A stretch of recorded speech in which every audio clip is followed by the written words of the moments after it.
the animals at the zoo is an old story to most kids, but it was all exciting and new to a group of 60 New York youngsters, special guests of the Wonderland Farm Zoo. The children are blind. They can't see the little lambs, the calves, and other pets, but the thrill of touching them is very real. Something tells a little boy a horse is big. He would prefer Mary's little lamb, all of which puzzles a kindly old Dobbin. The zoo is indeed a wonderland for the handicapped youngsters.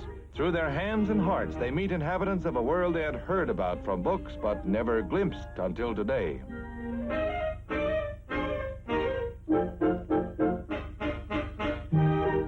A new world is discovered through the sense of touch.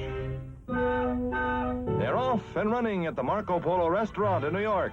A bevy of belles chomping into the calories in the season's first and only spaghetti derby. No hands, no silverware. Just bite yourself a wad of the slippery confetti and inhale. That's the stuff, sister. Yes, keep a stuffing and let the sauce fall where it may. A gal can really get wrapped up in her work competing in a contest of this sort. And if everything pans out, we'll have a winner by and by. And the winner rises to the occasion. She ate the spaghetti, you bet. She really used her noodle. Queen of the spaghetti eaters, she. But trouble brews. A poor loser has no appetite for second fiddle and provides her own crown for a queen. That'll take the starch out of her.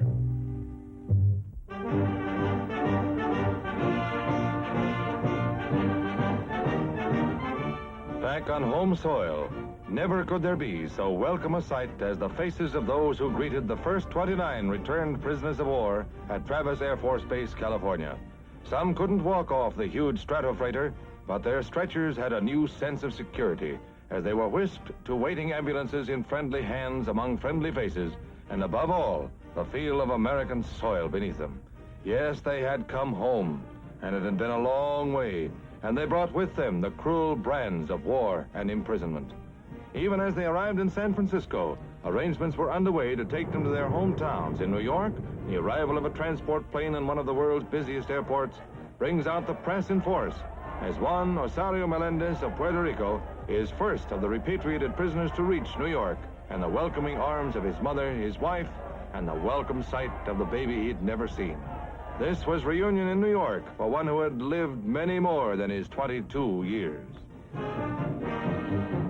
At Philadelphia, two anxious parents await Private Wilbur Waring. It's a long way down that ramp on crutches, but it doesn't seem long when at the end his mother's arms await him with a clap on the back from his father.